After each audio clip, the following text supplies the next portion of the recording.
The Worlds of If by Stanley Weinbaum. I stopped on the way to the Staten Island airport to call up, and that was a mistake, doubtless, since I had a chance of making it otherwise. But the office was affable. "We'll hold the ship 5 minutes for you," the clerk said. "That's the best we can do."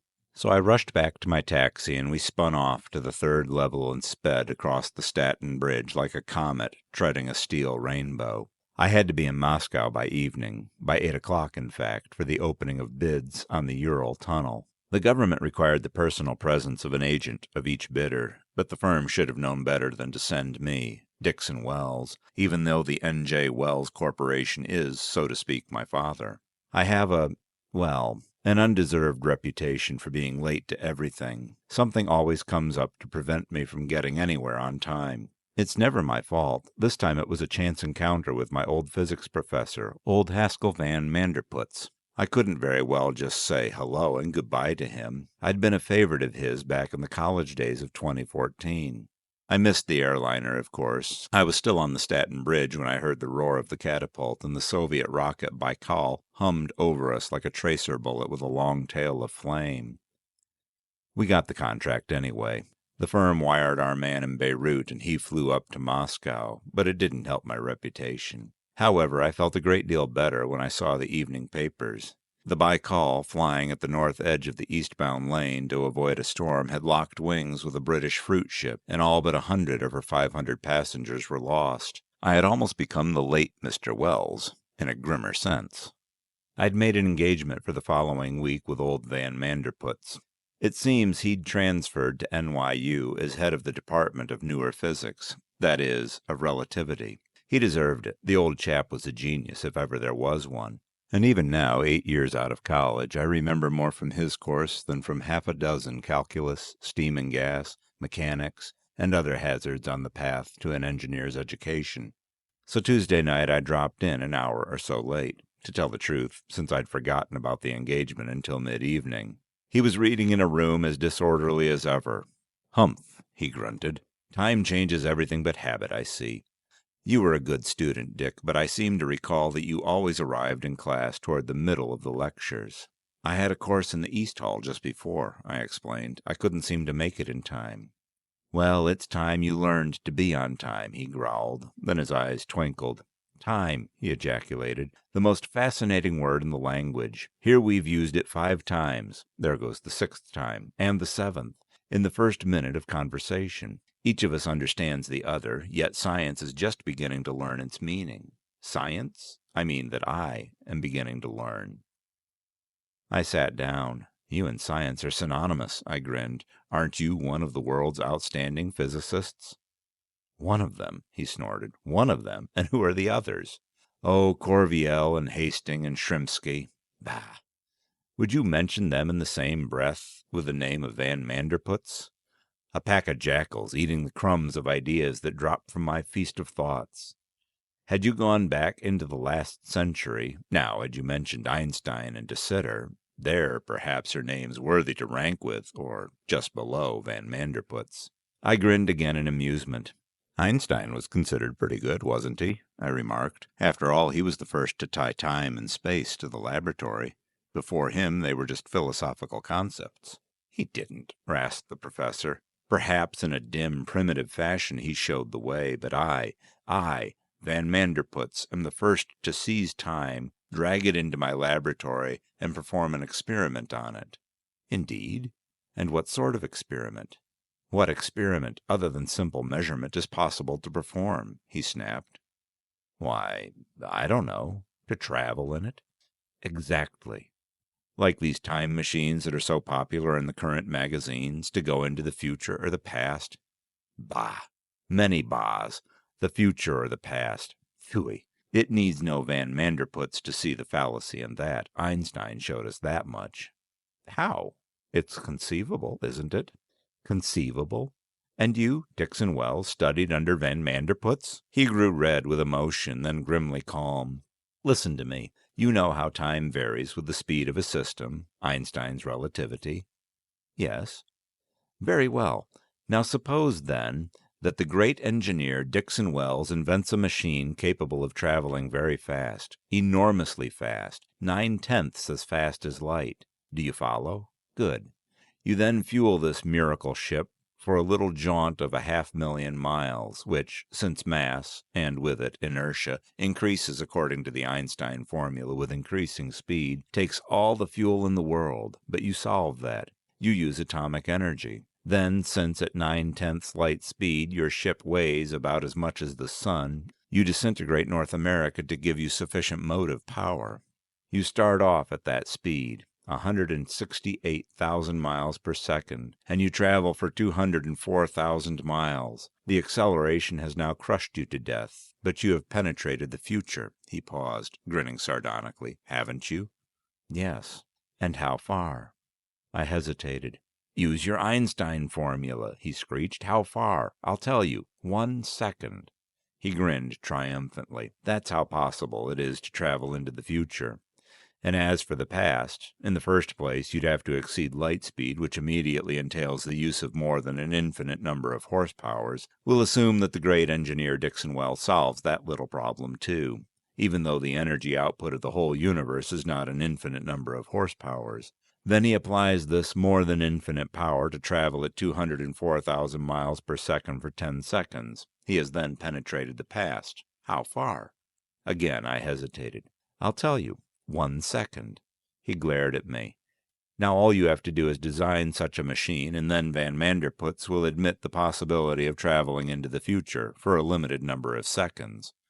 As for the past, I have just explained that all the energy in the universe is insufficient for that. But, I stammered, you just said that you... I did not say anything about traveling into either future or past, which I have just demonstrated to you to be impossible. A practical impossibility in the one case and an absolute one in the other. Then how do you travel in time? Not even Van Manderpootz can perform the impossible, said the professor, now faintly jovial. He tapped a thick pad of typewriter paper on the table beside him. See, Dick, this is the world. The universe. He swept a finger down it. It is long in time, and, sweeping his hand across it, it is broad in space, but, now jabbing his finger against its center, it is very thin in the fourth dimension. Van Manderpootz takes always the shortest, the most logical course. I do not travel a long time into past or future. No. Me, I travel across time, sideways. I gulp. Sideways into time? What's there? What would naturally be there? He snorted. Ahead is the future, behind is the past. Those are real, the worlds of past and future. What worlds are neither past nor future, but contemporary and yet extemporal, existing, as it were, in time parallel to our time? I shook my head. Idiot, he snapped. The conditional worlds, of course. The worlds of if. Ahead are the worlds to be. Behind are the worlds that were. To either side are the worlds that might have been, the worlds of if. Eh? I was puzzled. Do you mean that you can see what will happen if I do such and such? No, he snorted. My machine does not reveal the past nor predict the future. It will show, as I told you, the conditional worlds. You might express it by, if I had done such and so would have happened. The worlds of the subjunctive mode. Now how the devil does it do that? Simple for Van Manderpootz. I use polarized light.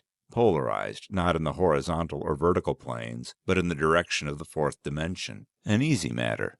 One uses Iceland spar under colossal pressure, that is all. And since the worlds are very thin in the direction of the fourth dimension, the thickness of a single light wave, though it be but millionths of an inch, is sufficient. A considerable improvement over time traveling in past or future, with its impossible velocities and ridiculous distances. But are those worlds of if real? Real? What is real? They are real perhaps in the sense that 2 is a real number as opposed to the square root of -2, which is imaginary. They are worlds that would have been if. Do you see? I nodded. Dimly.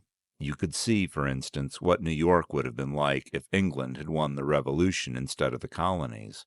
That's the principle, true enough, but you couldn't see that on the machine. Part of it, you see, is a Horston psychomat, stolen from one of my ideas, by the way, and you, the user, become part of the device. Your own mind is necessary to furnish the background. For instance, if George Washington could have used the mechanism after the signing of peace, he could have seen what you suggest. We can't. You can't even see what would have happened if I hadn't invented the thing, but I can. Do you understand?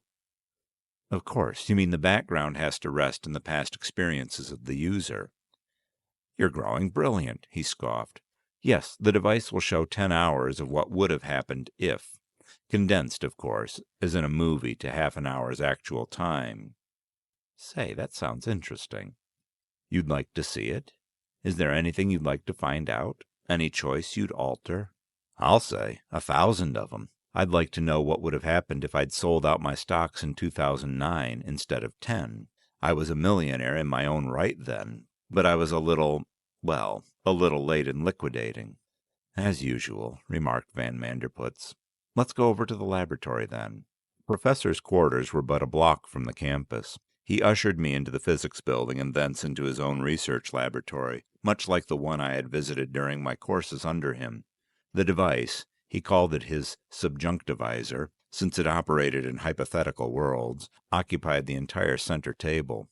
Most of it was merely a Horston psychomat, but glittering crystalline and glassy was the prism of Iceland spar, the polarizing agent that was the heart of the instrument. Van Manderpootz pointed to the headpiece. Put it on, he said, and I sat staring at the screen of the psychomat. I suppose everyone is familiar with the Horston psychomat. It was as much a fad a few years ago as a Ouija board a century back. Yet it isn't just a toy. Sometimes, much as the Ouija board, it's a real aid to memory. A maze of vague and colored shadows is caused to drift slowly across the screen, and one watches them, meanwhile visualizing whatever scene or circumstances he is trying to remember. He turns a knob that alters the arrangement of lights and shadows, and when, by chance, the design corresponds to his mental picture, presto, there is his scene, recreated under his eyes. Of course, his own mind adds the details. All the screen actually shows are these tinted blobs of light and shadow. But the thing can be amazingly real. I've seen occasions when I could have sworn the psychomat showed pictures almost as sharp and detailed as reality itself. The illusion is sometimes as startling as that. Van Manderpootz switched on the light, and the play of shadows began. Now, recall the circumstances of, say, a half year after the market crash. Turn the knob until the picture clears, then stop. At that point, I direct the light of the subjunctivizer upon the screen, and you have nothing to do but watch. I did as directed. Momentary pictures formed and vanished. The inchoate sounds of the device hummed like distant voices, but without the added suggestion of the picture they meant nothing. My own face flashed and dissolved, and then finally I had it. There was a picture of myself sitting in an ill-defined room. That was all. I released the knob and gestured. A click followed. The light dimmed, then brightened. The picture cleared, and amazingly another figure emerged. A woman. I recognized her. It was Whimsy White, erstwhile star of television and premier of the Vision varieties of '09. She was changed on that picture, but I recognized her. I'll say I did. I'd been trailing her all through the boom years of '07 to '10, trying to marry her, while old NJ raved and ranted and threatened to leave everything to the Society for Rehabilitation of the Gobi Desert. I think those threats were what kept me from accepting her. But after I took my own money and ran, it was up to a couple of million in that crazy market of '08 and '09. She softened. Temporarily, that is. When the crash of the spring of '10 came and bounced me back on my father and into the firm of N.J. Wells, her favor dropped a dozen points to the market's 1. In February we were engaged. In April we were hardly speaking. In May they sold me out. I'd been late again. And now there she was on the psychomat screen, obviously plumping out, and not near so pretty as memory had pictured her. She was staring at me with an expression of enmity, and I was glaring back. The buzzes became voices. "You nitwit," she snapped. "You can't bury me out here. I want to go back to New York, where there's a little life. I'm bored with you and your golf." "And I'm bored with you and your whole dizzy crowd." "At least they're alive. You're a walking corpse. Just because you were lucky enough to gamble yourself into the money, you think you're a tin god." "Well, I don't think you're Cleopatra. Those friends of yours, they trail after you because you give parties and spend money. My money."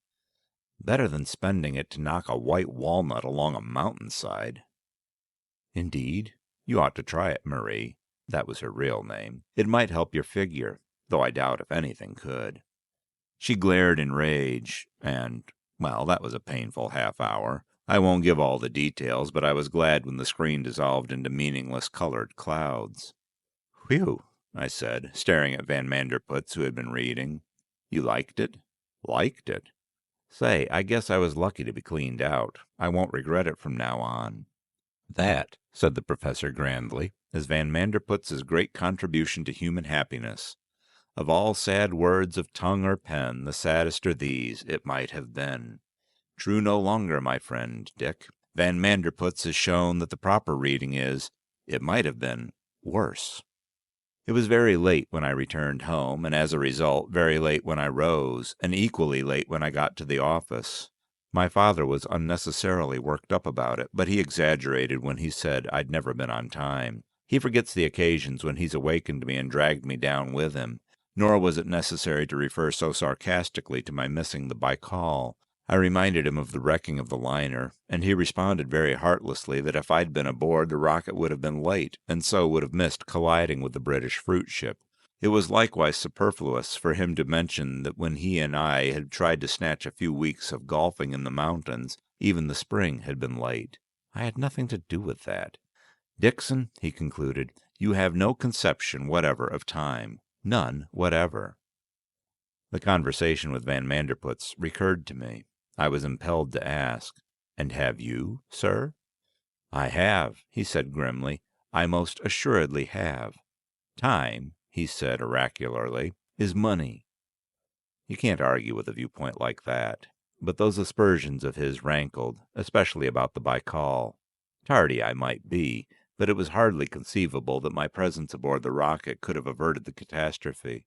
It irritated me. In a way it made me responsible for the deaths of those unrescued hundreds among the passengers and crew, and I didn't like the thought. Of course, if they'd waited an extra 5 minutes for me, or if I'd been on time and they'd left on schedule instead of 5 minutes late, or if...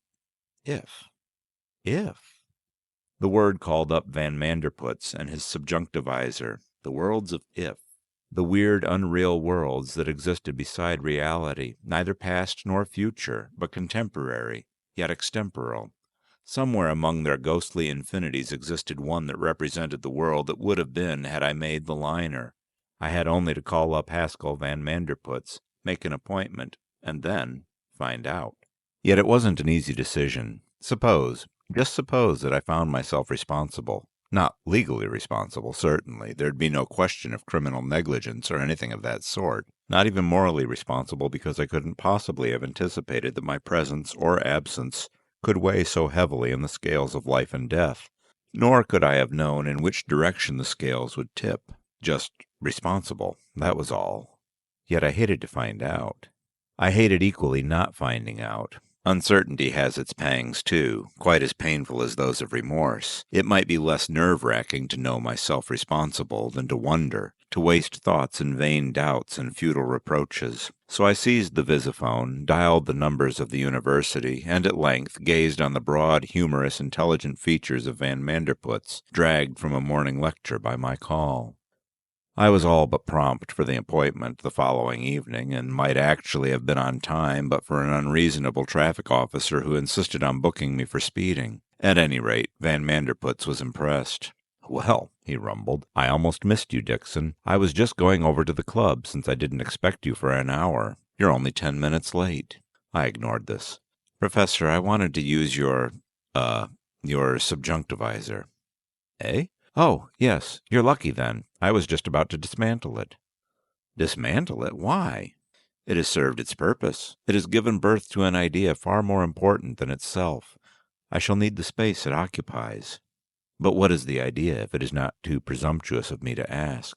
"It is not too presumptuous. You and the world which awaits it so eagerly may both know. But you hear it from the lips of the author. It is nothing less than the autobiography of Van Manderputz." He paused impressively. I gaped. "Your autobiography?"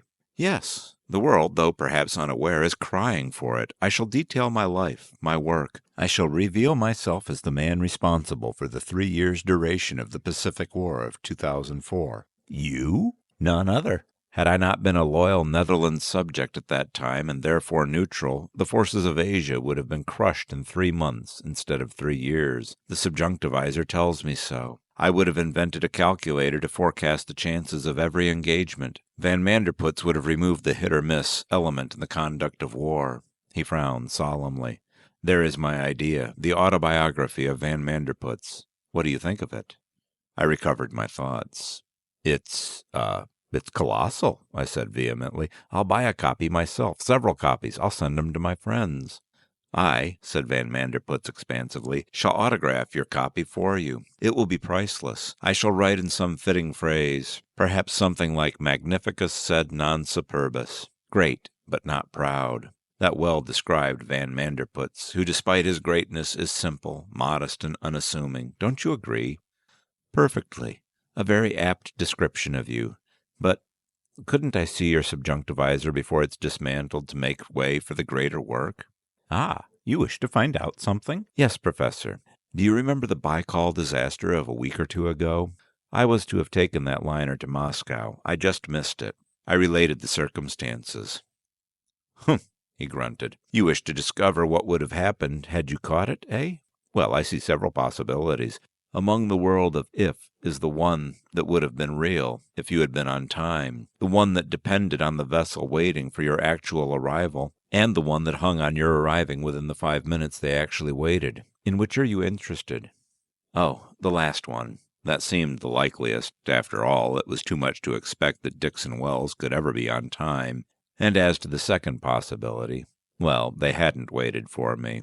And that, in a way, removed the weight of responsibility. Come on, rumbled Van Manderpootz. I followed him across to the physics building and into his littered laboratory. The device still stood on the table, and I took my place before it, staring at the screen of the Horston psychomat. The clouds wavered and shifted as I sought to impress my memories on their suggestive shapes, to read into them some picture of that vanished morning. Then I had it. I made out the vista from the Staten Bridge and was speeding across the giant span toward the airport. I waved a signal to Van Manderpootz. The thing clicked and the subjunctivizer was on. The grassless clay of the field appeared. It is a curious thing about the psychomat that you see only through the eyes of your image on the screen. It lends a strange reality to the working of the toy. I suppose a sort of self-hypnosis is partly responsible. I was rushing over the ground toward the glittering, silver-winged projectile that was the Baikal.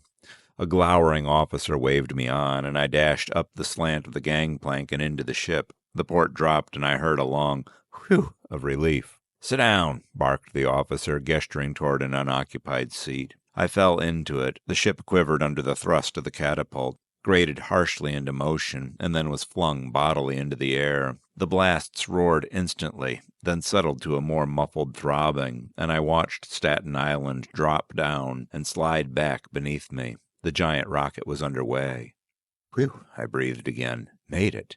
I caught an amused glance from my right. I was in an aisle seat. There was no one to my left, so I turned to the eyes that had flashed, glanced, and froze, staring. It was a girl. Perhaps she wasn't actually as lovely as she looked to me. After all, I was seeing her through the half-visionary screen of a psychomat. I've told myself since that she couldn't have been as pretty as she seemed, that it was due to my own imagination filling in the details.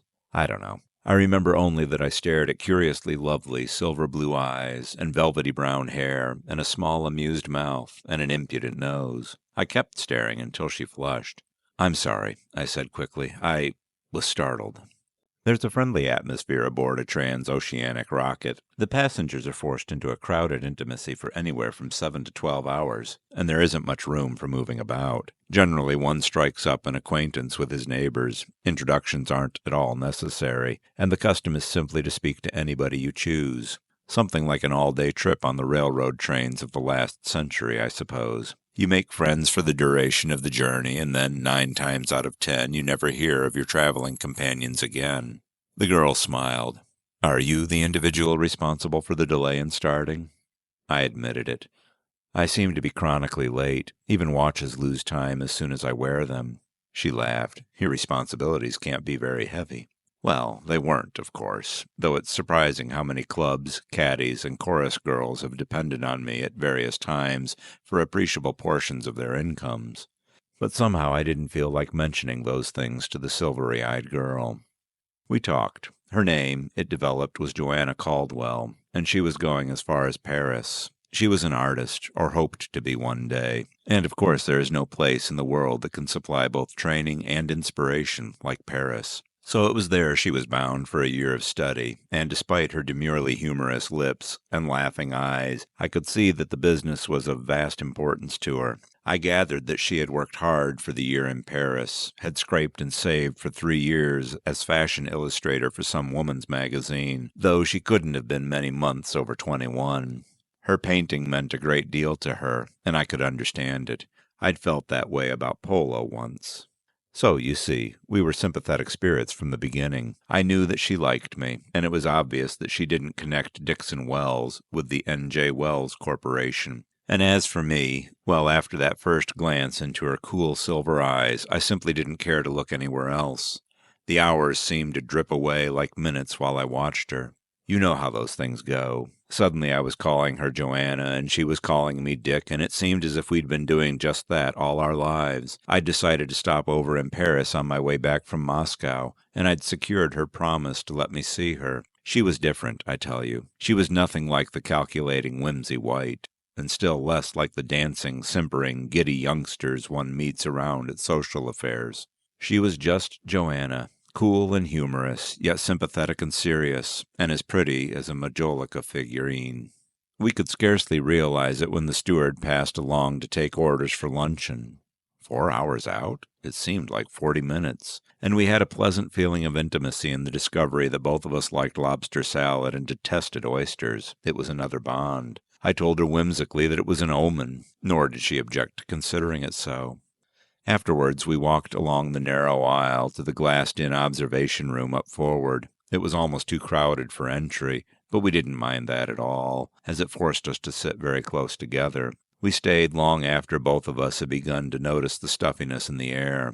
It was just after we had returned to our seats that the catastrophe occurred. There was no warning save a sudden lurch, the result, I suppose, of the pilot's futile last-minute attempt to swerve. Just that, and then a grinding crash and a terrible sensation of spinning. And after that a chorus of shrieks that were like the sounds of a battle.